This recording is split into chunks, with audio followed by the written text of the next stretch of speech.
Oi, pessoal, eu quero falar uma dica hoje para vocês, novamente para quem vai fazer a prova da Defensoria Pública da União.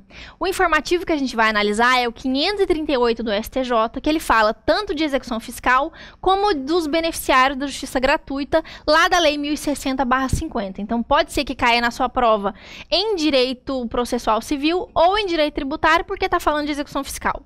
Lê comigo a ementa e vamos analisar a antinomia de normas entre a 1060 e a Lei de Execução Fiscal. Diz o STJ que não devem ser conhecidos os embargos à execução fiscal opostos sem a garantia do juízo, mesmo que o embargante seja beneficiário da assistência judiciária gratuita. É o RESP 1.437.078 do Rio Grande do Sul.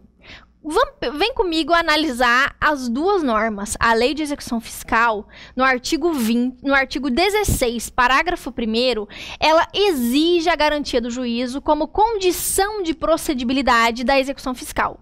Por outro lado, o Código de Processo Civil dispensa a necessidade de garantia do juízo para a execução.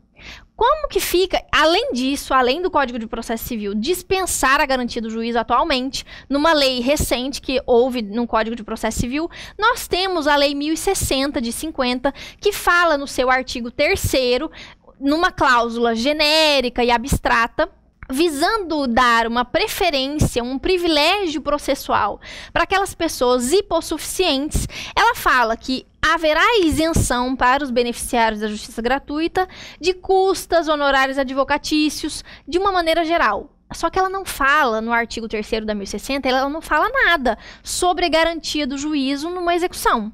O que o STJ fez? Pelo princípio da especialidade de normas, quando ele viu essas duas normas se chocando, numa execução fiscal, um beneficiário da assistência judiciária estava dentro de uma execução fiscal. Aí o STJ tinha duas opções. Ou ele colocava o beneficiário da assistência judiciária dentro do artigo 16, fazendo com que ele precisasse, ainda assim, mesmo sendo beneficiário da justiça gratuita, ainda assim ele teria que garantir o juízo para sua execução fiscal ter procedibilidade, ou então ele encaixaria no artigo 3º, garantindo uma isenção, inclusive dentro da execução fiscal, para a oposição dos embargos. O que o STJ fez? Pelo princípio da especialidade de normas, dizendo que a lei de execução fiscal, por ser uma norma específica da execução fiscal, o STJ falou: eu não vou aplicar o artigo da 1060, que falou de uma maneira genérica essa isenção para os hipossuficientes, mas eu vou sim aplicar o artigo 16, parágrafo 1º da Lei 8.830,